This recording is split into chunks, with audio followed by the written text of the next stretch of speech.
So this one, ito actually yung sobrang nahihirapan akong i-specify when I was during undergrad kasi hindi ko alam kung anong mga PF24 na to, RT24, FFPP24, TOD, mga TOD na yan. Sobrang dami.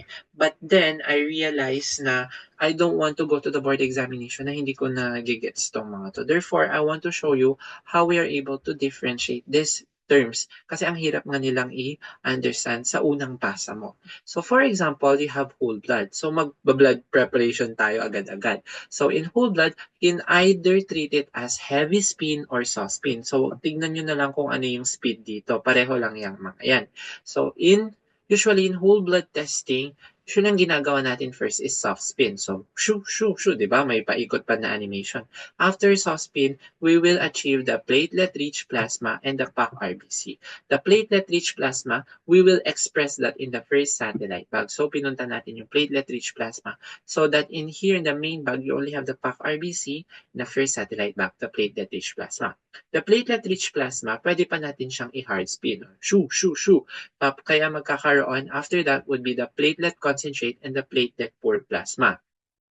Si platelet-poor plasma, i-express natin sa second satellite bag. So the second satellite bag contains now your platelet-poor plasma. Si platelet-poor plasma, sobrang dami niyang ang dami niyang pwedeng i-treat na, ang dami niyang pwedeng pathways. So if platelet-poor plasma was frozen daw within 8 hours of collection, that would be called your FFP. But if platelet-poor plasma was frozen after 8 hours, sabi, but within 24 hours of collection, that would be platelet frozen within 24 hours. Sabi dito, if platelet-poor plasma was frozen within 24 hours of collection. So within the 24 hours of collection, na-frozen siya.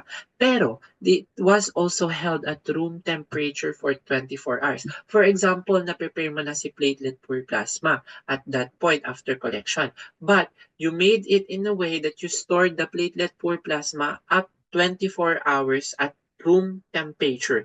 And at that 24 hours, saka mo pa lang siya frozen. Ang tawag sa kanya ay PF24 RT24. Huwag kakalimutan. So, for example, na-separate mo na siya after collection to platelet-poor plasma. Nakastay lang siya sa countertop mo at room temperature for 24 hours, and that 24 hours, saka mo pa lang siya frozen. That will become PF24 RT24. So, meron na tayong nagawang FFP and PF24. When FFP and PF24 na na-process na, were thawed at 37 degrees Celsius and stored at 1 to 6 degrees Celsius, but used within 24 hours, that would become your thawed FFP PF24 with a small t.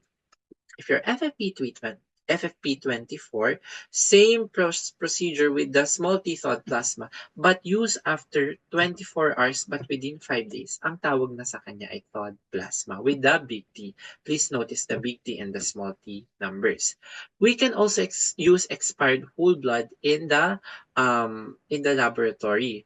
With expired whole blood, when soft spin, sabi natin, this would produce these components.